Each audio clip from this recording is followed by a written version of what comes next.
नमस्ते सभी को and thank you for joining again. I hope everybody is doing good और परिचित लोग वगैरह सब ठीक होंगे। मीटिंग शुरू करते हैं। आज हमने 7वें मंत्र पे बात करनी है अपने मुंडक उपनिषद के तृतीय मुंडक द्वितीय खंड के, और मैंने आज सिर्फ 7वें पर ही रखा था क्योंकि मुझे ये एक अंदेशा था कि शायद इस पर प्रश्न आएंगे। और बात यह है कि मैं चाहता हूं कि इसको आप लोग बड़े ध्यान से समझें और सुने, और अगर इसको समझने में या डाइजेस्ट करने में या एब्जॉर्ब करने में थोड़ा टाइम लग जाए तो मुझे क्वेश्चंस अगर कुछ हों तो व्हाट्सएप भी कर सकते हैं, तो मैं अगली बार फिर पिक कर लूंगा। बट जरा ध्यान दीजिएगा और ध्यान देके इसको समझिए।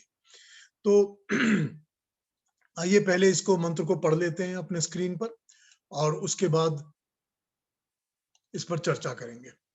एक आ जाओ भाई, चलिए मंत्र को पढ़ते हैं। मंत्र कहता है, ये 7वां मंत्र, गतः कला पंचदश प्रतिष्ठा देवाश्च सर्वे प्रति देवा देवतासु कर्माणि विज्ञानम यश्च आत्मा परे अव्यये सर्वम एकी भवन्ति। इसको समझ लेते हैं पहले। गता मतलब चली जाती है, लीन हो जाती है, गत हो जाती है। कला कलाएं, पार्ट्स इंग्रेडिएंट्स। पंचदश 15 15। प्रतिष्ठा अपने कारणों में, अपने प्रतिष्ठित सोर्स के अंदर। देवा च और समस्त दिव्य शक्तियां यानी कि इंद्रियाएं। सर्वे सारी, प्रति उन कारणों के प्रति, उन कारणों के ओर। देवतासु देवताओं में, दिव्य शक्तियों में लीन हो जाती हैं। कर्माणि किए हुए शुभ कर्म, च और विज्ञान में ज्ञान स्वरूप विशेष ज्ञान द्वारा। आत्मा जीवात्मा, परे अत्यंत अलग, अव्यये उस अव्यय अविनाशी ब्रह्म के, सर्वे सारे ही एक ही भवंती उसके साथ एक हो जाते हैं। इसके अर्थ को भी समझते हैं, फिर उसके विवेचन पर आएंगे, एनालिसिस पर। उनकी 15 कलाएं समाप्त होकर अपने अपने कारण में लीन हो जाती हैं। 16वीं आत्मा बिना कला के रह जाती है, मगर सारी इंद्रियां और कर्म भी निशेष हो जाते हैं। सब अपने अपने मूल कारण सोर्स में लीन हो जाते हैं और विज्ञानमय आत्मा उस अव्यय परमात्मा तक पहुंचकर उसके साथ एक हो जाती है। ये इसका बेसिक है। All the 15 parts,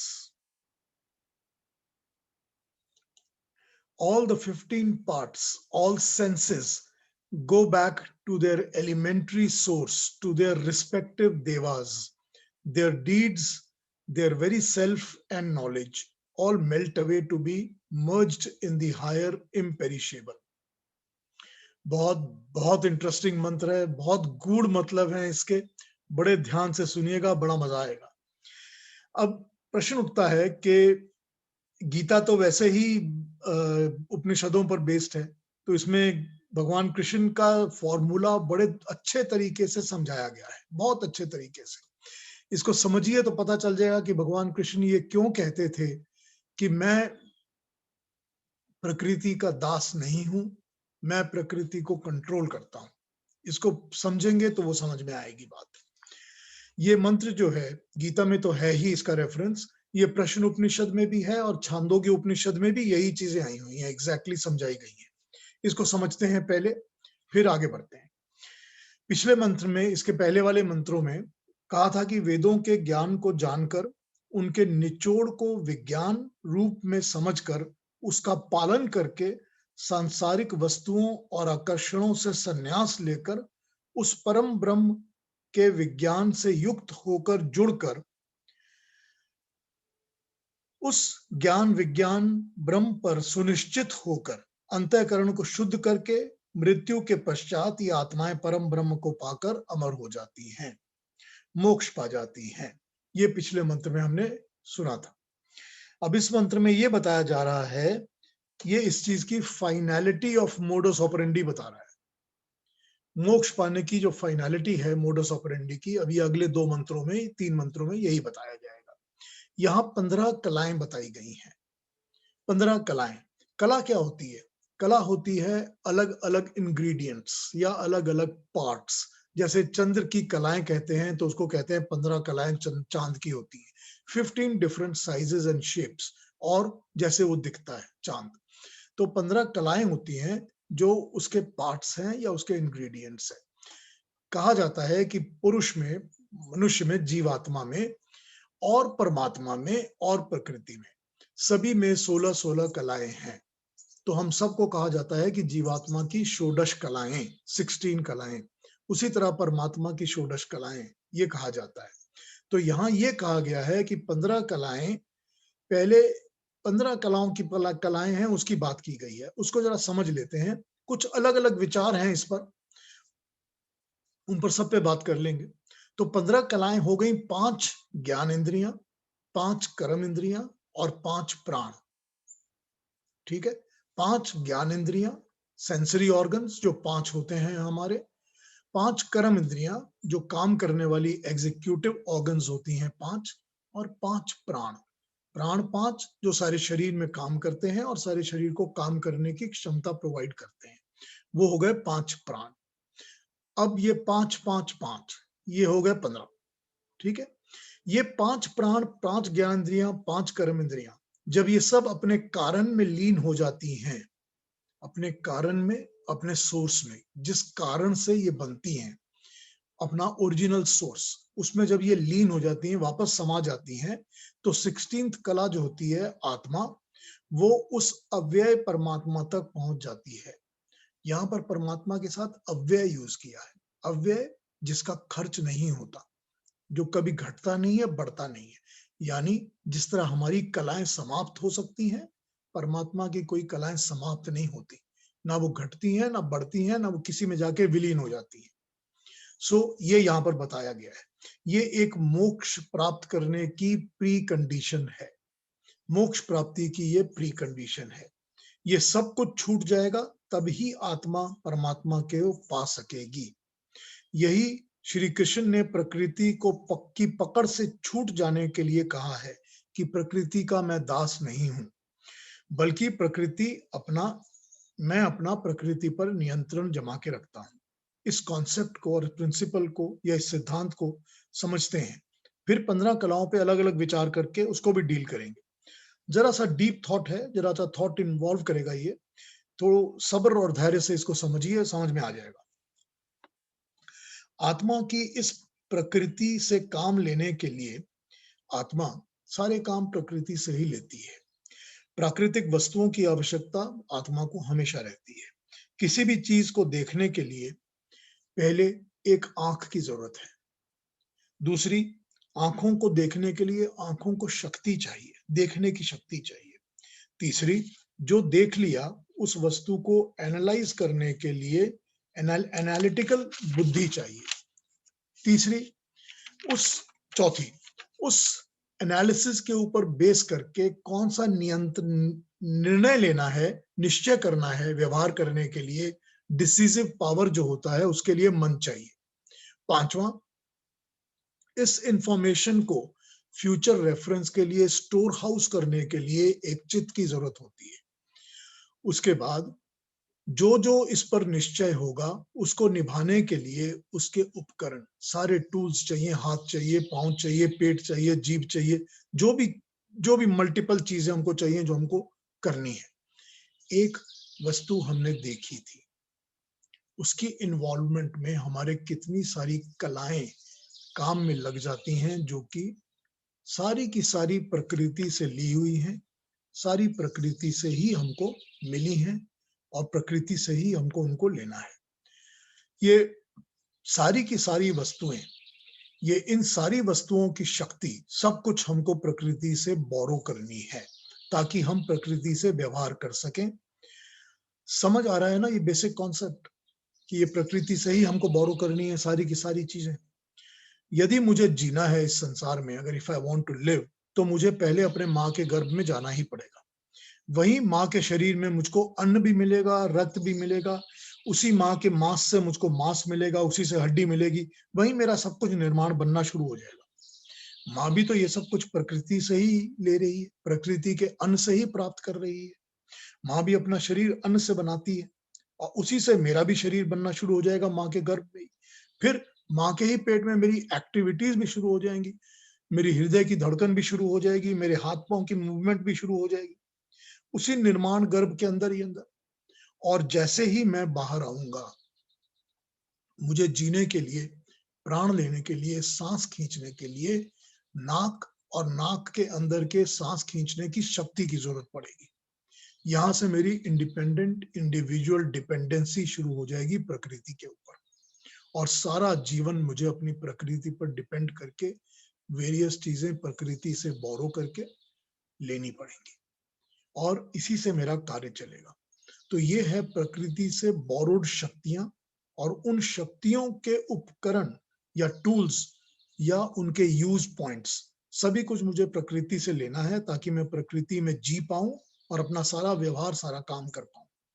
फिर जब मैं मर जाऊंगा तो ये सब की सब वापस हो जाएंगी, एशेस टू एशेस जिसको कहते हैं कि मैंने शरीर बोरो किया था अर्थ से या बाकी पंच महाभूतों से, वो वापस हो गया। इसी तरह से मैंने जो आंखों में देखने की शक्ति है, कहते हैं वो सूर्य से बोरो होती है, सूरज से, तो मैंने वो वापस कर दी। प्राणों की जो शक्ति है वो वायु से बोरो हुई है, तो मैंने वायु को वापस कर दी। मन जो है वो महत से, प्रकृति का जो महत है, प्रकृति का जो मन है उससे मिला, मैंने वो भी वापस कर दी। इसी तरह से मैं सब कुछ प्रकृति को सौंप दूंगा, वापस कर दूंगा, और दोबारा जब जन्म लूंगा तो फिर से मांग लूंगा, फिर बोरो कर लूंगा ताकि मैं काम दोबारा अपना कर सकूं। कॉन्सेप्ट समझ आ रहा है ना? तो लॉ ये है कि मुझे क्योंकि बार बार अलग अलग जन्म लेना है, कभी किसी शरीर में, कभी किसी शरीर में, कभी 100 साल के लिए रहूंगा, कभी 200 साल, 50 साल के लिए रहूंगा, कभी 1-2 साल, कभी 2 महीने ही जीऊंगा। ये कांस्टेंट बोरोइंग के लिए मेरा एक अकाउंट, मेरा एक खाता प्रकृति में खुल जाएगा, ठीक है, जिसमें आज जमा करूंगा, कल वापस उधार ले लूंगा, फिर जमा करूंगा, फिर वापस उधार ले लूंगा। तो ये खाता जो खुल जाएगा मेरा, इसको कहते हैं मेरा सूक्ष्म शरीर। ये मेरा ही सूक्ष्म शरीर है जो मैंने वापस भी किया और फिर से बोरो भी कर लिया दोबारा लेने के लिए, made to my specific requirements, my need. इसको यूं समझिए कि it is like a revolving line of credit. ठीक, बिजनेस में कहते हैं ना कि हमने बैंक वालों से ले लिया है एक रिवॉल्विंग लाइन ऑफ क्रेडिट, ये वो रिवॉल्विंग लाइन ऑफ क्रेडिट है। इसी को सूक्ष्म शरीर कहते हैं। जब भी आत्मा को शरीर की आवश्यकता होगी, वो इस लाइन ऑफ क्रेडिट से बोरो करेगा, अपना काम पूरा करेगा, और जब जब लेंडर के रूल्स टाइट हो जाएंगे या उसको एनुअल अकाउंट क्लियरेंस या क्लोजर करना पड़ेगा, तो मैं ये वापस कर दूंगा क्योंकि मेरी मृत्यु हो जाएगी, और फिर जब मुझे लेना होगा तो फिर लौटाने के लिए वापस मांग लूंगा कि मुझे दोबारा दे दीजिए। ठीक, यही कॉन्सेप्ट है। समझ आ रहा है ना? अब लेंडर हर बार अपना रूल, अपने रेट्स ऑफ इंटरेस्ट, अपने बाकी की पकड़ चकड़ सब कुछ बढ़ा देगा, टेढ़ा मेढ़ा कर देगा, टाइट कर देगा, मगर मुझे शरीर तो लेना ही है और मुझे जन्म भी लेना ही है विद नो ऑप्शन। तब मुझे उसके सारे रूल्स, उसके सारे इंटरेस्ट रेट सब कुछ मानकर, उसको फॉलो कर कर, उसका पालन कर कर लेना ही पड़ेगा। शरीर लेना मेरी मजबूरी है क्योंकि मैं कर्म करता रहूंगा और कर्म फल में बंधा रहूंगा, उनके अंदर जमा रहूंगा, और कर्म फल को पे बैक करने के लिए मुझे बंधन में पड़े ही रहना पड़ेगा। I must come back to pay my dues and keep borrowing from that line of credit. ठीक है, अब मुझे इस हाई इंटरेस्ट रेट और अनकंफर्टेबल रेट से अगर छूटना है, if I want to get rid of this debt, this line of credit, तो I must totally clear my borrowings.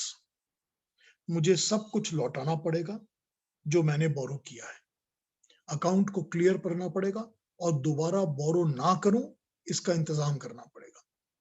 ये हुआ प्रकृति में प्राकृतिक कलाओं का लीन हो जाना, उसी में समा जाना। जब मैं वापस करूंगा तो वो वहां प्रकृति में जाके मेरा शरीर जिससे बना है, मेरा मन जिससे बना है, मेरी आंखें, मेरी सूंघने की शक्ति, मेरे फील करने की, त्वचा को फील करने की शक्ति, सब कुछ मैं बोरो करता हूं प्रकृति से, और मैं सब कुछ प्रकृति को वापस लौटा दूंगा दोबारा कभी भी बोरो ना करने के लिए। ये तब होगा जब मेरी सारी एक्टिविटीज जो मैं उस बोरोइंग्स को लेकर क्रेडिट लाइन से लेकर पूरी करता हूं वो सब थम जाएंगी और उनकी मुझको और जरूरत नहीं होगी। ये है 15 parts going back to their elementary sources, to their respective देवास। कारण यानी कॉज में लीन हो जाना। मेरी आत्मा को इन 15 कलाओं की आवश्यकता नहीं रहेगी। ये तभी होगा, I don't need to borrow any more, लेकिन ये होगा ही तब जब मैं अपने कर्मों से बंधन से छूट पाऊंगा। मुझे कर्म फल के लिए दोबारा पे बैक के लिए दोबारा आना नहीं पड़ेगा। ये है प्रकृति की पकड़ से, उसके बंधन से मुक्त हो जाना। जो श्री कृष्ण ने कहा था कि मुक्त आत्माएं प्रकृति की दास नहीं रहती। जब तक मैं बोरोइंग्स रखूंगा मैं प्रकृति का दास बना रहूंगा। उसकी टर्म्स एंड कंडीशंस पर ही मुझको जीना पड़ेगा। मुझको अगर एक मेंढक का शरीर मिलेगा तो मुझको उसी में जीना पड़ेगा। मुझको अगर हाथी का शरीर मिलेगा तो उसी में जीना पड़ेगा। मुझे जो जैसा होगा, जिस किस्म का भाग्य मिलेगा, जिस किस्म का एनवायरमेंट मिलेगा, जैसे माँ बाप मिलेंगे, जैसा देश, जैसी सोसाइटी मिलेगी, उसमें बंध के उसी में जीते रहना पड़ेगा। ये जो बाधाएं हैं, बंधन है, ये सब प्रकृति और कर्मफल से बने हुए हैं।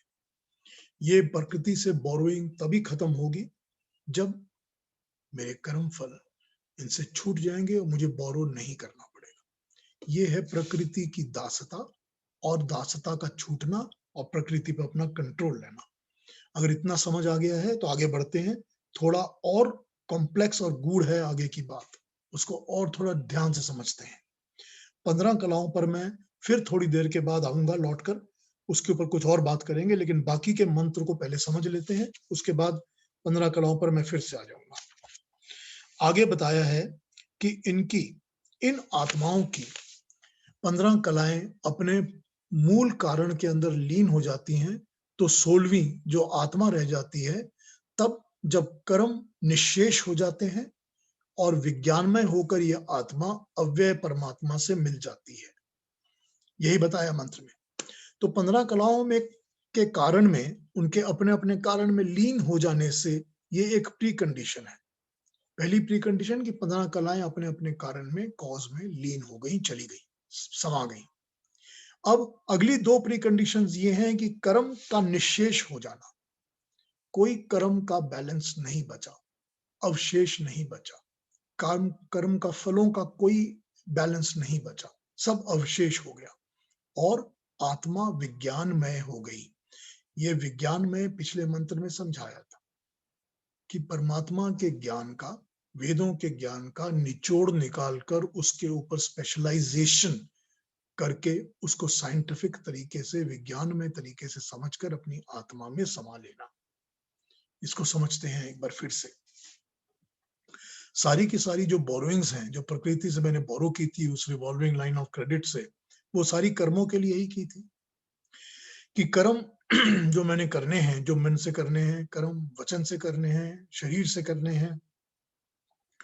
मन को मनन की शक्ति चाहिए, बोलने को, वचन को वाक की शक्ति, वाणी की शक्ति चाहिए, बोलने वाला मुख चाहिए, और वाक शक्ति के साथ साथ उसको प्रेरित करने वाली बुद्धि भी चाहिए, और क्रिया करने के लिए शरीर चाहिए। शरीर का हर अंग, पूरा शरीर, तभी तो आत्मा कुछ कर सकती है, और सभी कुछ उसको बोरो करना है प्रकृति से। अगर सारे कर्म की, और ये जितने कर्म करने हैं मैंने, जो भी कर्म जो भी करता है, वो सारे कर्मों का जो स्टेज है, प्लेग्राउंड, वो भी प्रकृति है, वो भी उसी से बोरो किया हुआ है हमने। जितने लोगों के साथ मैंने इंटरेक्शंस करनी है, वो भी तो सब प्रकृति से बने हुए लोग हैं। ये सारा कुछ प्रकृति का ही है। तो जब ये कर्म छूट जाएंगे, जब कर्म का निशेष हो जाएगा, यही कहा गया है, तो इसका सीधा और पक्का उपाय है कर्मों का निशेष हो जाना, कामना रहित हो जाना।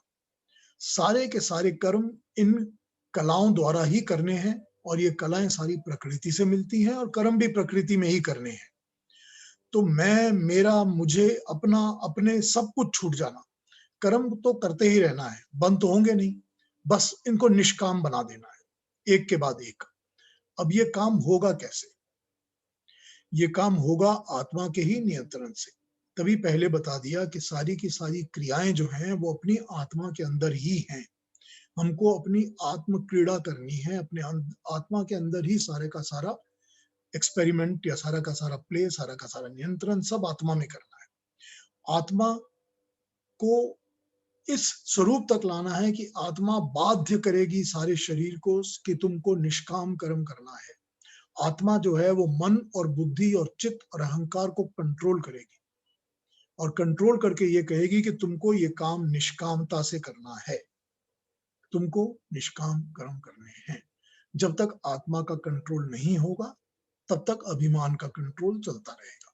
जब तक अभिमान का कंट्रोल चलेगा निष्काम कर्म हो ही नहीं सकता, क्योंकि अभिमान के अंदर निष्कामता हो ही नहीं सकती। ठीक, तो ये सारा कुछ अपनी आत्मा के अंदर होगा, आत्मा के नियंत्रण से होगा। हर विचार जो मन में उठता है, जिस पर हम आगे बढ़ते हैं, कोई भी विचार जो मन में उठता है जिस पर हम आगे बढ़ते हैं, वो वाणी के द्वारा प्रकट हो जाता है। कुछ हम बोलकर करते हैं, कुछ साइलेंटली करते हैं, अपने अंतर मन में ही बोल लेते हैं, लोगों से नहीं बताते। फिर ये कर्म शरीर का कर्म बन जाता है, मल्टीप्लाई होता जाता है। ये विचार जो उठा था वो बीज बन जाता है और बीज बड़ा पेड़ बनकर हजारों हजारों फल देने लगता है। एक कामना जागती है, एक ऐसा व्यक्ति मिल जाए जो मेरी तारीफ किया करे। तो एक आदमी तारीफ करता है तो हम 50 आदमी और ऐसे ढूंढते हैं जो मेरी ही तारीफ करते रहे हर वक्त। ये अंत कहीं नहीं होता, इट नेवर एंड्स। जब ये सारी कामनाएं निष्काम हो जाएंगी तभी कर्मों से प्रकृति का बंधन छूटेगा। भगवान कृष्ण इसको, जैसे मैंने एक बार पहले बताया था, भगवान कृष्ण इसको दग्ध बीज कहते हैं। मन के अंदर जो विचार आए वो बीज बनकर मन के अंदर बैठ जाते हैं। जैसे किसी बीज को हम रोस्ट कर देते हैं और वो अंकुरित नहीं होता, जैसे पहले बताया था आपको, तो उस बीज को जिसको कि हम रोस्ट कर देते हैं उसको बोया नहीं जा सकता, उसका पौधा नहीं निकलता, वो आगे मल्टीप्लाई होकर फल नहीं देता। अगर हम, जैसे मैंने बताया था कि चने के दाने को भिगो के रखते हैं तो थोड़ी देर के बाद उसमें अंकुर निकल आएगा। जब हम अंकुर वाले दाने को प्लांट करेंगे तो उसमें से एक चने की झाड़ बन जाएगी और झाड़ बनने से उस पे 100, 200, 500 चनों के फल और लग जाएंगे। मगर अगर उस चने को हम रोस्ट कर देंगे तो वो अंकुरित नहीं होगा। अब ये मन के जो विचार हैं, जो विचार मन में उठते हैं, वो रोस्ट कैसे किए जाएंगे, उनको कैसे रोस्ट करें ताकि उनके आगे फल ना बने। तो जब इनमें से मैं और मेरा निकलेगा, जब इसके अंदर से अभिमान, अपना अभिमान, मैं, मुझे ये चाहिए, मुझे ये खुश करता है, मुझे ये सब निकलेगा, तब ये रोस्ट होने शुरू होंगे। तब इनकी जगह, मैं की जगह संसार, सारा संसार, सारी सृष्टि और परमात्मा, जब ये जुड़ जाएंगे साथ तो ये अपने आप निष्काम हो जाएंगे, अपने आप इनकी रोस्टिंग हो जाएगी, इनके फलों में और बीजों में और फल और अंकुर नहीं लगेंगे। तब उनके फल भी शुभ होंगे, निर्मल होंगे और निष्काम पूर्ण होंगे। तभी कर्म का प्रकृति के साथ बंधन ढीला पड़ेगा। That is the only way. और बोरोइंग्स घटती चली जाएंगी, अपने लिए, अपने सुख के लिए, अपने जरूरत के लिए, अभी अपने अभिमान के लिए कुछ भी बोरो करना नहीं पड़ेगा प्रकृति से। ये दूसरी प्री कंडीशन है इस मंत्र की। सारी कलाएं जो मांग कर लाए थे वापस करो और आत्मा से जुड़े कर्मों को निष्काम करो ताकि बोरोइंग्स के चक्कर में और पढ़ना ही ना पड़े। और फाइनली विज्ञानमय हो जाओ, आत्मा को उस विशेष ज्ञान, उस specialised specific field of knowledge, वो इंट्यूटिव परसेप्शन, वो प्रतिबोध, उसकी तरफ, उसके विस्तार, उसके ज्ञान के भंडार में से स्पेसिफिक ज्ञान के फील्ड को निकालकर अपनी आत्मा को उस पर केंद्रित करो। वो विज्ञान जो शुरू में, स्टार्टिंग में ही बताया गया है, जिसका how to, why, theory, practical सब कुछ बताया जा रहा है, सारा कुछ उस उपनिषद में एक के बाद एक के बाद एक बताया जा रहा है, उसको, उस विज्ञान को अपनाकर विज्ञानमय हो जाओ। वह विज्ञान दो धारी तलवार की तरह काम करता है। दो धारी तलवार, टू साइडेड स्वॉर्ड जो होती है, जो एक तरफ से तो इन कलाओं को उनके कारणों में, उनके एलिमेंट्री सोर्स में लीन कर देती है, उसमें लीन होने में मदद करती है, और दूसरी ओर निष्कामता देती है और विज्ञान में करके परमात्मा के मेल और मोक्ष का मार्ग खोल देती है। This is how it is going to work. उस ज्ञान को अपनाओ जो इस तरह काम करेगा। मोक्ष तो मिलेगा ही तब जब प्रकृति के बंधन से मुक्ति होगी, कर्म और कर्मफल समाप्त होंगे और सच्चा ज्ञान जागेगा। यही ये मंत्र समझा रहा है, यही भगवान कृष्ण ने समझाया है, यही छांदोग्य और प्रश्न उपनिषद में भी यही बताया गया है। एग्जैक्टली यही चीजें बताई गई हैं। ये सब जो क्रॉस रेफरेंस होती है ना, उसमें बात को समझने का प्रयास होता है। एक स्थान में मैं जब कुछ पढ़ लेता हूं तो उसका ज्ञान मिलता है, और जब उस चीज को किसी दूसरे स्थान में कहीं और लिखा हुआ देखते हैं या पढ़ते हैं तो उसका अर्थ जो है वो थोड़ा और अधिक तरीके से स्पेसिफिकली क्लियर हो जाता है, स्पष्ट हो जाता है, वेरियस पॉसिबिलिटीज समझ में आने लग जाती है। मेरा यही प्रयास रहता है। अब अगर इस मंत्र का पर्पस या अभिप्राय समझ आ गया है तो थोड़ा सा डिग्रेस करके थोड़े इस कलाओं के वेरिएंट्स को समझते हैं। जो 16 कलाएं बताई हैं ना इसमें, उस पर दोबारा विचार करते हैं। प्रश्न उपनिषद के छठे प्रश्न का चौथा मंत्र, प्रश्न उपनिषद के 6th प्रश्न का चौथा मंत्र, उसमें जो 16 कलाएं गिनाई हैं वो थोड़ी अलग है। ठीक है, एक बार उसको भी पढ़ लेते हैं, समझ लेते हैं बिना कंफ्यूज किए अपने आप को। पहले हमने क्या देखा है? पहले हमने देखा है कि 16 कलाओं के लिए कहा गया है कि एक तो आत्मा है, बाकी 5 ज्ञानेंद्रियां, 5 कर्म इंद्रियां और 5 प्राण। ये हो गए 16 कलाएं। अब प्रश्न उपनिषद इसको किस तरह बताता है वो सुन लेते हैं। उसमें जो पहला है वो है प्राण। प्राण। नंबर 2 श्रद्धा, नंबर 3 आकाश, नंबर 4 वायु, 5 अग्नि, 6 जल, 7 पृथ्वी, 8 इंद्रियां, 9 मन, 10 अन्न, 11 वीर्य, 12 तप, 13 मंत्र, 14 कर्म, 15 लोक और 16वां नाम। ये वहां पर 16 कलाएं बताई गई हैं प्रश्न उपनिषद में। इसमें तर्क ये दिया गया है कि प्राण तो परमात्मा देता है, उसको तो हमने प्रकृति को लौटाना नहीं है, प्राण लेने की वायु शक्ति हमने प्रकृति को देनी है, मगर प्राण तो परमात्मा देता है तो वो तो हमने लौटाना नहीं है, वो तो प्रकृति से मिला नहीं है, तो वापस परमात्मा ही लेता है, वो प्रकृति वापस नहीं लेती। अतः प्राण प्रकृति को वापस नहीं किया जा सकता, अपने कारणों में लीन होने के लिए वो प्रकृति को नहीं जाएगा। तो प्राण के अलावा बाकी 15 कलाएं अपने कारण में लीन हो सकती हैं। प्राण के द्वारा ही परमात्मा सारा कार्य आरंभ करता है। प्रकृति में जब परमात्मा प्राण फूंकता है तो प्रकृति का कारण कार्य आरंभ होता है, एक्टिव होती है और अपनी बाकी की शक्तियां, बाकी की दिव्य शक्तियों को वो बनाना शुरू करती हैं।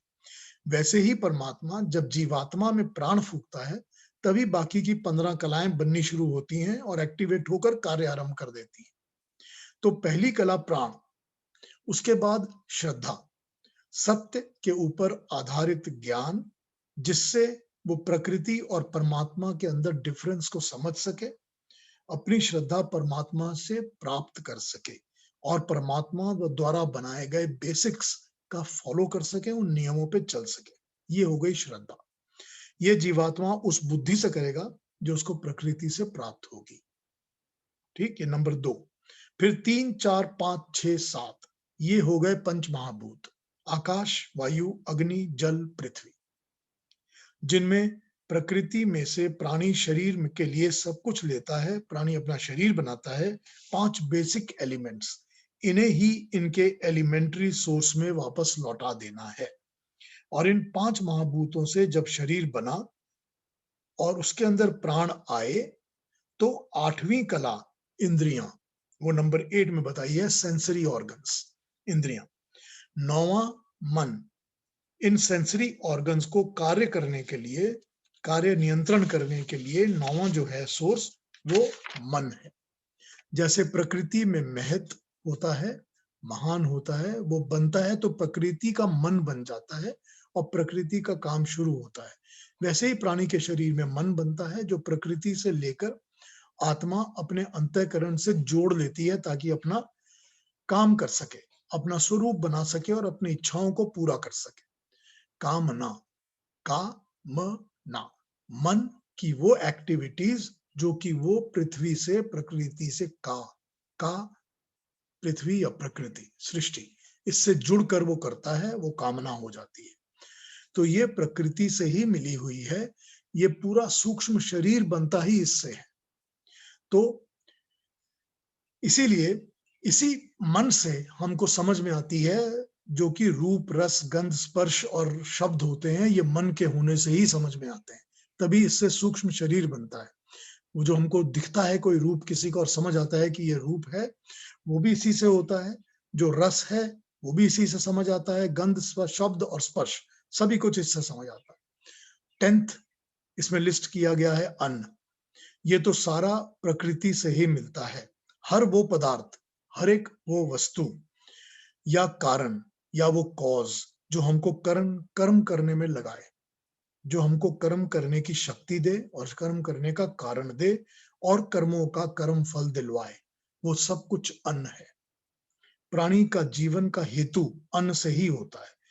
और आगे वो जो कि हमको अन्न से मिलता है वो आगे लिस्टेड है। नंबर 11 वीर्य, वो हमको अन्न से मिलता है, यानी शक्ति और प्रजा को उत्पन्न करने की शक्ति अन्न से ही बनती है। 12वां है तप, तप काम क्रिया करने की शक्ति, तप करने की शक्ति, तप के कारण और तप के साथ नियम रखने की बद्धता, ये सब कुछ अन्न से ही आएगी। 13वां मंत्र, मंत्र का मतलब हुआ मंत्रणा, मंत्रणा यानी कि ज्ञान को समझने की एनालिटिकल बुद्धि, उसको मानने की बुद्धि, मंत्र का पाठ करना, मंत्रों को स्मरण करना, उच्चारण करना, उसको समझना, कोई भी वस्तु की मंत्रणा करना और उस पर काम करना, एनालिटिकल बुद्धि, ये भी हमको अन्न के आने के बाद ही मिलती है। तो इसको यहाँ पर लिस्ट किया गया है 13th स्थान पे।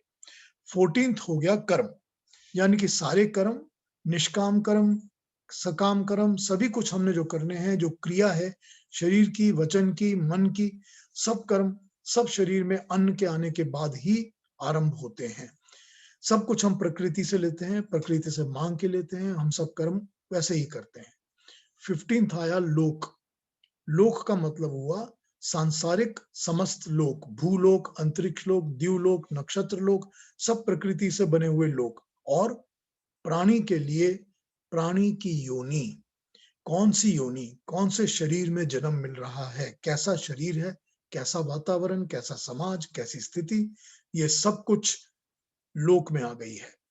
ये सारा कुछ अविद्या के ऊपर ही बेस्ड है, तो ये सब कुछ लोक में आ गई है। 16th यानी कि लास्ट हो गया नाम, नाम यानी आइडेंटिटी, इंडिविजुअलिटी, मेरा बेसिक, मेरी बेसिक पहचान, ये हो गया नाम। सारी की सारी कलाएं मिलकर ये प्राकृतिक देन है। ये सारी की सारी अविद्या, अविद्यमान रहने वाली चीजें हैं।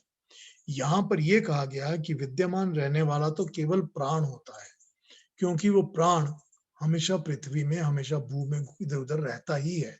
हमको वो परमात्मा ही देता है, बाकी सब वस्तुएं हमको उसको वापस देनी है। 16 कलाएं प्राणी की, जीवात्मा की, प्रकृति की गिनाई गई हैं। जो परमात्मा है उसकी 16 कलाएं अलग हैं, उनका ऋग्वेद में और सांख्य वेद में अलग से दर्शन, सांख्य दर्शन में अलग से जिक्र किया गया है परमात्मा की कलाओं का। ये कलाएं जीवात्मा की हैं। तो कलाओं की डेफिनेशन और एक्सप्लेनेशन अलग अलग हैं, लेकिन मूल विचार, मूल सिद्धांत वही है, एक ही है कि मोक्ष की प्री कंडीशन के लिए जो प्रकृति से लिया है उसको वापस करना है, to back to its elementary basic source permanently. और फिर कर्म और निष्काम कर्म और निशेष विद नो रिमेनिंग इफेक्ट्स होगा और आत्मा का विज्ञानमय होगा, यानी कि मोक्ष प्राप्ति का मार्ग बड़े सीधे तरीके से भगवान कृष्ण ने अपने स्वरूप को इसी तरह समझाया है, यही बताया है कि प्रकृति की मास्टरी तभी होगी जब प्रकृति से बोरोइंग्स की डिपेंडेंसी खत्म हो जाएगी, हम प्रकृति को खुद कंट्रोल करेंगे, स्वयं कंट्रोल करेंगे और कर्म निशेष हो जाएंगे और आत्मा विज्ञानमय हो जाएगी। ये तीनों बातें इस मंत्र में बताई हैं। वो परमात्मा तो अव्यय है, वो अविनाशी है, उसकी तो कोई कला कभी किसी कारण में लीन नहीं होती, हो भी नहीं सकती, क्योंकि वो परमानेंट परमात्मा है। उसकी कोई ऐसी कला नहीं है जिसका खर्च होता है, जो स्पेंड होती है, जिसमें किसी भी कारण से कोई भी कम होने वाली या बड़ी होने वाली ऐसी पॉसिबिलिटी ही नहीं है। जो सदा एक है, एक ही रस रहता है, एक ही रूप में रहता है। मुझ जीवात्मा जैसे कोई भी कला कहीं वापस करनी है, वो अव्यय परमात्मा में ऐसा कुछ नहीं है। जैसे मुझको एज अ जीवात्मा अपनी 15 कलाएं वापस करनी है प्रकृति को, ऐसा परमात्मा में नहीं होता। वो अव्यय है, उसके अंदर कोई ऐसी चीज नहीं है जो उसको कहीं किसी को वापस देनी है। और वो परमात्मा, वो सदा ही हमेशा ही मेरे साथ था, हमेशा ही रहेगा। वो परमात्मा इज ऑलवेज एक, मुझको जब मैं नोट्स बना रहा था तो मुझको एक रविंद्र संगीत का शब्द ध्यान आ गया, टैगोर के लिखे हुए, जो कहता है कि जन्म मरण सीमाना छाड़िए, रोएचो तुम्ही बंधु दाड़िए। मतलब इस जन्म मरण की सीमा के बियॉन्ड मेरे बंधु, तुम तो हमेशा ही खड़े हो मेरे लिए। देखिए कितना अच्छा विचार है।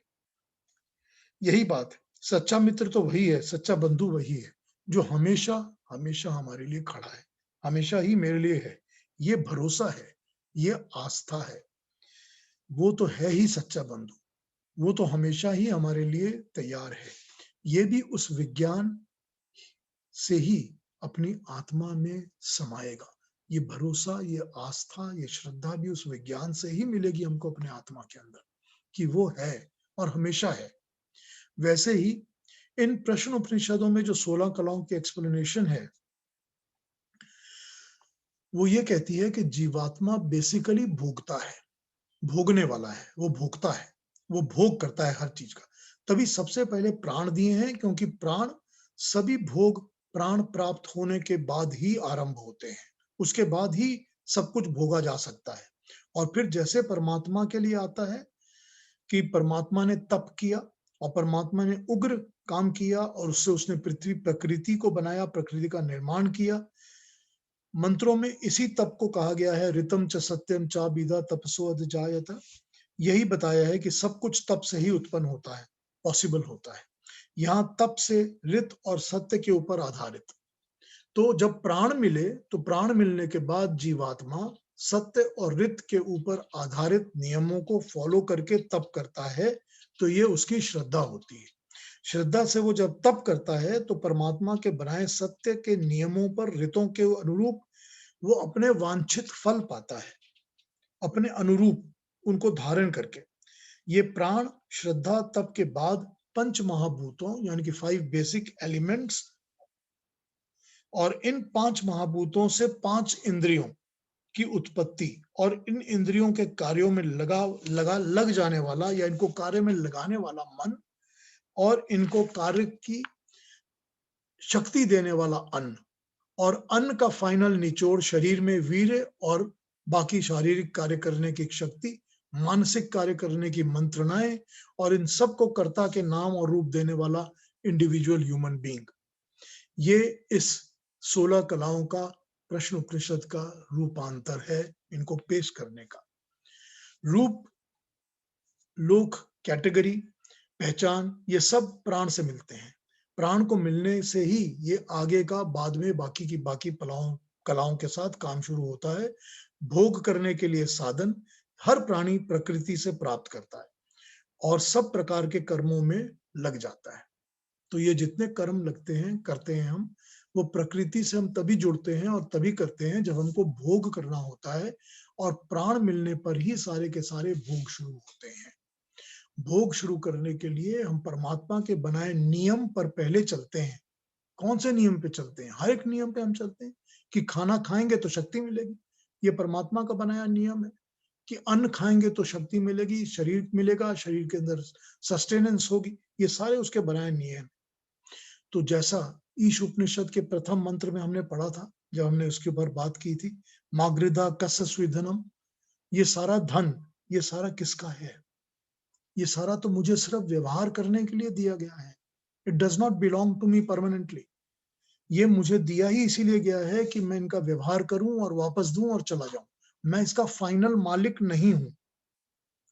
मुझे तो ये सब कुछ लौटाना ही है, और जैसे ही भोग वाले कर्म निष्काम होंगे, मेरा चिपकना जुड़ना छूटेगा, अभिमान छूटेगा, तब ये विज्ञान में ज्ञान मुझको मिलेगा और इन सारी कलाओं को स्मूथली रिटर्न करने की कैपेबिलिटीज, उनके ओरिजिनल एलिमेंट्री सोर्स में वापस करने की मदद, सहायता मुझे इस विज्ञान में आत्मा से मिलेगी। तभी मैं उस अव्यय, अविनाशी, सदा ही रहने वाले मेरे बंधु परमात्मा से मेरा मिलन कराएगा। अलग अलग ढंग से, अलग अलग एग्जाम्पल्स के साथ इस मंत्र को समझाने का मैंने प्रयास किया है। थोड़ा ज्यादा डिटेल्ड हो गया है, थोड़ा लंबा भी हो गया है, उसके लिए मैं क्षमा मांगता हूं आपसे। अगले मंत्रों में, इसके जो अगला मंत्र है उसमें हम नाम और रूप पे बात करेंगे। यहाँ पर इन 16 कलाओं पे कॉन्सेंट्रेट किया, अगले मंत्र पे नाम और रूप पे कॉन्सेंट्रेट किया जाएगा। मगर अभी मैं यहाँ पर पॉज दे देता हूँ, ताकि आप लोगों में कोई भी चीज चल रही हो या कोई कंफ्यूजन हो या समझ में ना आया हो तो मुझसे दोबारा पूछ लीजिए। मैं अब इस पर, आप जो चाहे मुझसे पूछ सकते हैं, बता सकते हैं, बात कर सकते हैं। जी पीयूष जी, आपने ये ज्ञानेंद्रिया तो हमें समझ में आ गई, रूप, रस, गंध, शब्द और स्पर्श। 5 कर्मेंद्रियां कौन सी हैं जिस पर आप बता सकते हैं? भाई, एक तो अपना मुंह है जिससे हम बात करते हैं, दूसरे हाथ, पांव, क्रिएटिव इंद्री और एक्सकर्शन करने वाली इंद्री। ये अच्छा, सारी ठीक है, कर्म तो किस इंद्रियां होती कर्म? हैं जो कर्म करती हैं। ठीक है। और 5 प्राण इंद्रियां? 5 प्राण, 5 प्राण होते हैं, प्राण, अपान, समान, व्यान, उदान। वो 5 किस्म के प्राण होते हैं जो शरीर में अलग अलग जगह में काम करते हैं। एक वो जो अंदर जाता है, दूसरा वो जो बाहर निकलता है, कि अंदर तो ऑक्सीजन आती है, बाहर कार्बन डाइऑक्साइड आती है। तो एक प्राण है, एक उदान है। और समान जो कि सारे शरीर में बहता रहता है, रक्त को चलाता है। व्यान वो शरीर जो वायु वगैरह की तरह काम करता है, जो जिसकी जरूरत पड़ती है शरीर में। और इसी तरह अपान, अपान वायु जो बेसिकली हम जो लेते हैं उसको अपान कहते हैं, ऑक्सीजन जो होती है। तो ये वायुएं अंदर, प्राण, 5 प्राण हैं जो सारे शरीर को अंदर काम कराते हैं, काम करने की शक्ति देते हैं। ठीक है ना? ठीक है। तो ये हुए 5 कर्म इंद्रियां, 5 ज्ञान इंद्रियां और 5 प्राण। बेसिक दोनों में वही है। इन 15 कलाओं को समझ लीजिए या प्रश्नोपनिषद की 15 कलाओं को समझ लीजिए, बात एक ही है। जी कहिए इंदिरा जी।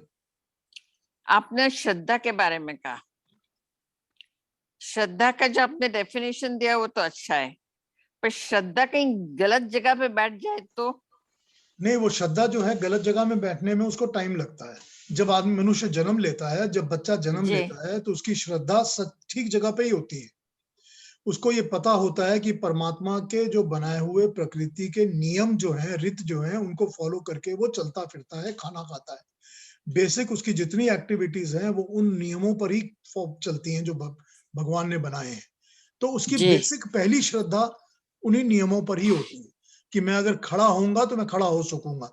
मुझे 2 पैर पे खड़ा होना है, मैं 4 पे नहीं चलूंगा। और 2 पे खड़ा होऊंगा तो मैं ये इस तरह के काम कर सकूंगा। हाथ हैं तो उनसे मैं ऐसे पकड़ सकूंगा। ये सारे के सारे जो नियम बेसिक्स है ना, ये बेसिक सारे उस परमात्मा के बनाए नियमों पर, यही उसकी पहली श्रद्धा है। गुमराह कैसे हो जाते हैं फिर? हाँ जी, गुमराह कैसे हो जाते हैं वो फिर? गुमराह होने का बहुत टाइम बाकी रहता है ना। अभी बच्चा पैदा होता ही नहीं होता ना गुमराह होने के लिए उसको हम स्कूलों में गलत एजुकेशन देते हैं ना। हम उसको गलत बातें पढ़ाते हैं, उसके माँ बाप गलत चीजें सिखाते हैं, फिर उसमें अभिमान जागना शुरू होता है कि मैं हूँ क्लास में सबसे अच्छा हूँ, मेरी कंपैरिजन देखिए। बस वहां से गुमराह शुरू हो जाता है।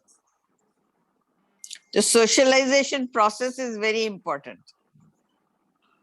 पहले जो हम लोग है ये पहले जो हम लोग गुरुकुल में भेजते थे, वहां जो शिक्षा मिलती थी, अभी जो शिक्षा मिलती है उसमें तो जमीन आसमान का फर्क है। आपकी शिक्षा दी इसलिए जाती है ताकि आप गुलाम बन जाएं, ताकि हम और आप गुलाम बन जाएं अपने मास्टर्स के, उन्हीं के लिए पैसे कमाते रहें, उन्हीं की सारी बातों को मानते रहें। इसीलिए शिक्षा इसी तरह दी जाती है।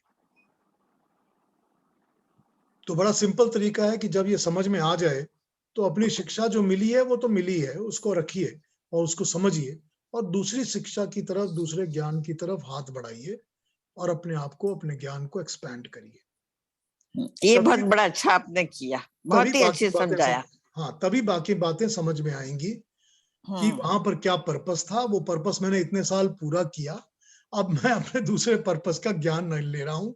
मुझे पर्पस अपना डिफाइन करना है, क्योंकि मुझे अगले शरीरों में भी आना है, या मुझे अपनी आत्मा को मुक्त करना है, या अपनी आत्मा को ज्ञानवान करना है, ताकि मैं भटकना बंद करूं। जी पीयूष, मैं सोच रही थी कि आपने कहा ना कि हम प्रकृति से ही सब कुछ लेते हैं, ठीक है ना? और लेकिन फिर ये क्यों कहा जाता है कि ये बिल्कुल अपने पिता जैसा है, ये बिल्कुल अपनी माँ जैसा है, या बिल्कुल अपनी शक्ल भी मिलती है, दादाजी जैसा है? तो हम उनसे भी कुछ ले रहे हैं ना, मतलब is it part of the whole process? अब देखो, बात ये है कि शरीर की बनावट जो होती है उसमें तो बनाने वाले की इन्फ्लुएंस होती है, ठीक है। शक्ल, सूरत, शेप, साइज, ये सब चीजों में बनाने वाले का इन्फ्लुएंस होता ही है। क्योंकि ऐसे ही तो थोड़ी ना, जैसे अब घोड़े का बेटा घोड़ा ही लगता है ना, घोड़े का बेटा हाथी जैसा तो नहीं ना लगता। तो उसी तरह से जो मनुष्य होते हैं उनकी स्पेसिफिकेशन थोड़ी और स्पेसिफाइड होती है। अब यूं समझ लीजिए कि एल्सेशियन का बेटा एल्सेशियन ही लगेगा, वो बुलडॉग नहीं लगेगा। तो उसी तरह से हम लोगों में भी, ह्यूमन बींग्स में भी फिजिकल स्पेसिफिकेशंस तो मिलेंगी ही मिलेंगी जिनसे हम जन्म लेते हैं। जो नेचर होती है वो या तो कुछ चीजें हम बचपन में अडॉप्ट करके सीख लेते हैं तो वैसी बन जाती है, या उसको थोड़ा और डीपली समझो तो समझ में आएगा कि जो हमारा अंतःकरण है वो जब अपनी नई कर्म भूमि ढूंढ रहा होता है कि मुझको दोबारा जन्म लेना है और मुझे कहाँ जाना है, तो वो इस किस्म की भूमि को ही ढूंढता है जहां अडेप्टेबिलिटी एक जैसी हो जाती है, ठीक है। क्योंकि वही उसकी कामना है, वही उसकी इच्छा है आत्मा की, वो वहीं जाना चाहता है कि जहां मुझको अपने जैसा, अपने स्वरूप जैसा दूसरा, तीसरे, चौथे मिल जाएंगे, एक ही टाइप की फैमिली मिल जाएगी, मैं उन्हीं के साथ जन्म लेना चाहता हूँ, ठीक। इसीलिए स्वरूप मिलते हैं, स्वभाव मिलते हैं, शक्ल सूरत भी मिलती है। अच्छा पीयूष जी, आप जो कह रहे हैं उसका मतलब तो यही हुआ कि फाइनल जो एवोल्यूशन है सेल्फ का, वो अपने आत्मा से ही होता है, बाहर से नहीं। नहीं नहीं, देखिए, आत्मा जो है उसकी कामनाएं जो है वो पूरी होती है। अगर आपकी बर्निंग डिजायर्स ये हैं कि मुझको इस तरह का ये चाहिए, ये चाहिए, यही चाहिए, तो अगले जन्म में तो वो मिलेगा ही मिलेगा। हाँ, कर्मों के हिसाब से योनि कौन सी मिलेगी और भोग क्या मिलेगा ये अलग है। कर्म जो होते हैं वो मनुष्य की योनि डिसाइड करते हैं, मतलब कौन से शरीर में जाएगा, आदमी के शरीर में जाएगा, औरत के जाएगा, पशु के जाएगा, पंछी के जाएगा, कीड़े में जाएगा, ये कर्म डिसाइड करते हैं। कर्म आयु डिसाइड करते हैं कि कितनी लंबी आयु मिलेगी, और कर्म भोग डिसाइड करते हैं कि कैसे भोग मिलेंगे, अच्छे मिलेंगे, बुरे मिलेंगे, बहुत लंबे मिलेंगे, कड़वे मिलेंगे, अपमान मिलेंगे। ये सारे भोग जो हैं ये कर्म डिसाइड करते हैं। तो ये तो वो कर्म तो ने डिसाइड कर दिया। इंडिविजुअल पर निर्भर है ना कर्म तो। बिल्कुल इंडिविजुअली कर्म पर निर्भर है, सब हमारे अपने अपने कर्मों पर निर्भर है, ये सब हाँ कर्म फल है। ये हाँ लेकिन लेकिन लेकिन किस जगह में दोबारा किस कामना के साथ जन्म लेना है ये आत्मा की बर्निंग डिजायर्स के ऊपर भी निर्भर करता है। अच्छा, मेरा एक दूसरा सवाल था कि जो प्रभु होते हैं भगवान, वो तो जानते हैं कि इस व्यक्ति के लिए क्या अच्छा होता है, तो उस डायरेक्शन में क्यों उसको धक्का नहीं देते हैं? वो जन्म देने के बाद भी धक्का देते रहते हैं, आप सुनते कहाँ हैं? हम ही लोग नहीं सुनते हैं। वो तो हमको जितनी भी पुरस्कार देते हैं या जितने भी दंड देते हैं वो देते ही इसीलिए हैं कि तुम अच्छे हो जाओ और अच्छे होकर ज्ञान मार्ग पे लग जाओ। हाँ तुमने जब अच्छा कर्म किया, मैंने तुम्हें अच्छा कर्म फल दिया ताकि तुम प्रेरित होकर अच्छे कर्म ही करो। जब बुरा कर्म किया तो मैंने तुमको दंडित किया ताकि तुम ये बुरा कर्म दोबारा ना करो। करो, बराबर अब समझ परमात्मा में तो आ गया। कॉन्स्टेंटली दे रहे हैं हमको, वो समझाई जा रहे हैं, कांस्टेंट समझाते हैं, हम ही नहीं समझते। हम तो अपने अभिमान में कहते हैं मैं तो कोई बुरा कर ही नहीं सकता, परमात्मा कौन है, उसको तो मैंने घुमा फिरा के पॉकेट में डाल लिया, ये परमात्मा कौन है? वो अभिमान हमको करने ही नहीं देता कुछ। समझ में आ गया। यही तो प्रॉब्लम है सारी। वो तो कॉन्स्टेंटली बता रहे हैं कि ज्ञानमय हो जाओ। हाँ जो ट्विन्स होते हैं, ट्रिपलेट्स होते हैं, उनमें कितनी सारी बातें बिल्कुल एक जैसी होती हैं, हाँ होती है। आइडेंटिकल होती हैं। हाँ होते तो हैं। वो भी इट्स ऑल बिकॉज ऑफ प्रकृति and what they have got हाँ फ्रॉम देयर। वो उसी तरह की कॉमन आत्माएं हैं जो कॉमन जगह में एक ही साथ जन्म ले रही हैं। एक ही तरह के उनके फील्ड हैं, स्पेसिफिक फील्ड हैं, उनके कर्म फील्ड, और दूसरे जो उनको चाहिए ढूंढ रहे हैं, मगर उसके जन्म लेने के बाद उनके कर्म अलग अलग हो जाते हैं। वो फिर कोई कुछ बन जाता है, कोई कुछ कैसा बन जाता है, उनकी अपनी अपनी प्रवृत्ति अलग हो जाती है।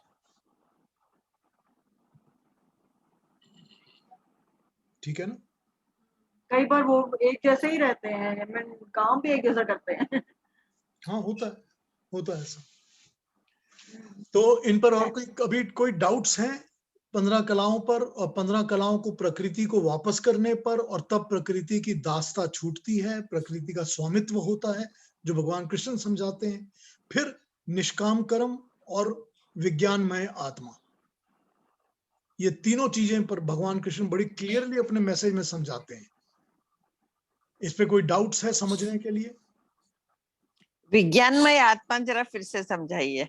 मतलब ये हुआ कि आत्मा ने उस specified field of specific science के ऊपर कंसंट्रेट करके ज्ञान पाया है, जो ज्ञान उसको मोक्ष की तरफ लेके जा रहा है। मुझको मेटलर्जी का ज्ञान नहीं चाहिए, मुझको सोलर एनर्जीज का ज्ञान नहीं चाहिए, मुझको संगीत और वाद्य यंत्र का ज्ञान इस वक्त नहीं चाहिए। मैं इस वक्त कंसंट्रेट कर रहा हूं उस विज्ञान के ऊपर जो मुझको स्पेसिफिकली मोक्ष की तरफ लेके जाएगा। वो विज्ञानमय आत्मा ने उस ज्ञान पर कंसंट्रेट करके साइंस की तरह उसको अडॉप्ट किया है। वो हो गया विज्ञानमय ज्ञान। कोई भी विज्ञानमय ज्ञान हो सकता है। इस वक्त स्पेसिफिकली विज्ञानमय ज्ञान वो है जो कि इन 15 कलाओं को वापस करके, निष्काम कर्मों का बैलेंस को जीरो करके, अब मैं विज्ञान में ज्ञान प्राप्त करके तब परमात्मा से मिलके मोक्ष प्राप्त करूंगा। ये सब different stages and phases of life में आता है ना? नहीं, ये कांस्टेंट एक साथ भी हो सकता है। एक साथ भी हो सकता है। हाँ बिल्कुल हो सकता है। आप रोज थोड़ा थोड़ा प्रैक्टिस करना शुरू कर दीजिए कि इस कर्म में मेरा अपना क्या जुड़ा हुआ है। अगर उस पर 1 मिनट सोचिए, कोई भी थॉट जो दिमाग में आता है, कोई भी थॉट, उसको थॉट को एनालाइज करिए, उसको पकड़ लीजिए, उसको मैं कहता हूं जैसा योग में समझाया गया है, योग दर्शन में, उसको सस्पेंशन में लटका दीजिए अपने सामने। ये थॉट आया मुझे, कौन सा थॉट आया? कि मुझको पकौड़े खाने हैं। ठीक है, क्यों खाने हैं? क्योंकि बारिश आ रही है, बड़ा मन कर रहा है। अब उसको 1 मिनट उस थॉट को लटका दीजिए, सामने सस्पेंड कर दीजिए, उसमें कुछ भी भला बुरा कुछ मत जोड़िए, सिर्फ ये सोचिए कि ये थॉट मुझे क्यों आता है। ये इसीलिए आता है क्योंकि मेरे अंदर कहीं पर कोई लालच, कोई लालसा, कोई इस तरह का जुड़ाव लगाव जुड़ा हुआ है मेरे साथ, इसीलिए मुझे ये थॉट आता है। आप जैसे ही उस थॉट में से अपनी मैं को निकाल देंगे, वो पकौड़ों का स्वाद खत्म हो जाएगा। बारिश हो गई अहमदाबाद में। वो थॉट अपने आप, हाँ वो थॉट अपने आप ही लगेगा कि इस थॉट का कोई वैल्यू नहीं है, इसको अब छोड़ दीजिए। इसी तरह से जब आप थॉट्स को एनालाइज करेंगे और उसमें से अगर आप अपने मैं को बाहर निकालेंगे कि मैंने आपसे एक बात कही और मैं एक्सपेक्ट कर रहा हूं कि आप मेरी बहुत तारीफ करेंगे, आप मुझे कहेंगे वाह वाह क्या बात है, तुमने कितना अच्छा किया है, तो उसमें आप 1 सेकंड उसको सस्पेंड करके लटका के सोचिए, उसमें कुछ नहीं है सिवाय आपके अभिमान के। अगर मैं अच्छा कहूं तो अच्छा है, लेकिन अगर वो आपके अभिमान को खुश करता है कि बड़ा अच्छा हुआ, अब ये बड़ा अच्छा आदमी है, इसने अच्छा कहा, अब मैं इसके जैसे 50 और ढूंढ लूं, तो वो सिर्फ अभिमान है। जब उस अभिमान, उस मैं को आप उसमें से बाहर निकालेंगे तो वो अच्छाई का स्वरूप बदल जाएगा, तब वो अच्छाई ज्ञान बन जाएगी, तब वो मेरे को प्लीज करने वाली नहीं रहेगी। तब ये समझ में आएगा कि इन्होंने अच्छा क्यों कहा, क्योंकि इसमें ये इंग्रेडिएंट्स अच्छे हैं, ये इंग्रेडिएंट्स जो अच्छे हैं इन्हीं पर दोबारा काम किया जा सकता है। उसमें मैं खुश हूं या नहीं ये हट जाएगी। जब ये अभिमान हटेगा, जब ये मैं हटेगा, तो ज्ञान का सच्चा स्वरूप सामने शुरू होगा आना। तो हर चीज में स्टेप बाय स्टेप अगर शुरू करेंगे तो निष्कामता आनी शुरू हो जाएगी, हर एक चीज में निष्कामता आनी शुरू हो जाएगी। थोड़ा थोड़ा करके रोज करके प्रयास करिए, आना शुरू हो जाएगा। और जब निष्कामता आएगी, जैसे निष्कामता आएगी उसके साथ शुद्ध ज्ञान साथ साथ आएगा। बारिश हो गई शुरू यहाँ पे पीयूष जी। कि आपके तो बिजली चमक रही थी, खूब नजर आ रही थी। हाँ, बिजली बहुत चमक रही थी। तो पकौड़े खाएंगे? पकोड़े नहीं मांगना, पकोड़े नहीं मांगना। नहीं चलिए और बताइए, और कोई प्रश्न और है इस दिमाग में, इस मंत्र के ऊपर कोई और डाउट्स हैं? अगर समझ में आ गया है तो माय जॉब इज सक्सेसफुल। अब तो समझ में आ गया। अगर सबको समझ में आ गया है कि भगवान कृष्ण अपने आप को क्यों कहते हैं कि मैं प्रकृति का दास नहीं हूं, मैं प्रकृति को कंट्रोल करता हूं। अब जब आप इस चीज को समझते हैं कि किस तरह से अर्जुन ने जब अपने धनुष का त्याग कर दिया था कि मैं चिता पे चढ़ने वाला हूं, तो कैसे जो सूर्य अस्त हो गया था वो सूर्य वापस ऊपर दिखने लग गया और सूर्य अस्त नहीं हुआ और दिन समाप्त नहीं हुआ, क्योंकि प्रकृति के वो दास नहीं है, वो प्रकृति को कंट्रोल करते हैं। ये समझने की बात, ये उनकी माया मैजिक नहीं है, ये उनके कर्म हैं जो प्रकृति को कंट्रोल करके कर सकते हैं। ये मुझे नहीं पता कि इसकी लिमिटेशंस क्या हैं, कि वो एक ही बार कर सकते थे या 2 बार या रेगुलरली कोई कर्म कर सकते, ये मुझे नहीं पता, लेकिन वो प्रकृति को कंट्रोल करते हैं। जब ये चीज प्रिंसिपल से समझ आएंगे कि कैसे करते हैं, क्यों करते हैं, this becomes very clear to you कि उनका स्वरूप क्या है, कि भगवान कृष्ण का स्वरूप क्या है। वो हमारे इतने क्लोज हैं, ओनली 5000 ईयर्स अगो, इसलिए हम उनकी बातें कर सकते हैं, क्योंकि वो हमारे बहुत रिसेंट हिस्ट्री में है। हम उनके बारे में महाभारत में, गीता में पढ़ते रहते हैं, तो हमको पता रहता है। तो इसीलिए उस एग्जाम्पल को लेकर हम बड़े क्लियरली इन बातों को समझ सकते हैं कि क्या कहा गया इस मंत्र में, कैसे होता है। ठीक है पीयूष, यस। एक प्रश्न था, ये जो 16वीं कला है इसका क्या नाम है, इसको क्या किस नाम से बुलाते हैं? भाई जो उपनिषद का पहला ट्रांसलेशन है वो इसको आत्मा कहता है, और जो प्रश्न उपनिषद है वो उसको प्राण कहता है। राइट, ठीक है, कि आत्मा जो है वो तो प्रकृति को वापस देनी नहीं है, प्रकृति से बोरो की हुई नहीं है, वो तो जीवात्मा की परमानेंट चीज है, तो वो तो हमको प्रकृति को लौटानी नहीं, इसलिए वो 16वीं कला है, और बाकी 15 जुड़ जाती हैं प्रकृति के साथ अटैच होने के बाद। और दूसरे प्रश्न उपनिषद में इसको यूं समझाया है कि जो प्राण है वो तो परमात्मा देता है ना, वो तो प्रकृति देती नहीं है। तो प्रकृति ने जब देना ही नहीं है तो हमने लौटाना कैसे है? लौटाना हमने बाकी 15 चीजों को है जो उसने बाकी तरीके से गिनाई है, जो उसने अपने लॉजिक से गिनाई है बड़ी, कि इस तरह से, क्योंकि पहले ये आएगा, फिर ये आएगा, फिर ये आएगा, फिर बाकी चीजें आएंगी, और ये हमको ऐसे ही लौटानी है, सब एक के बाद एक के बाद एक।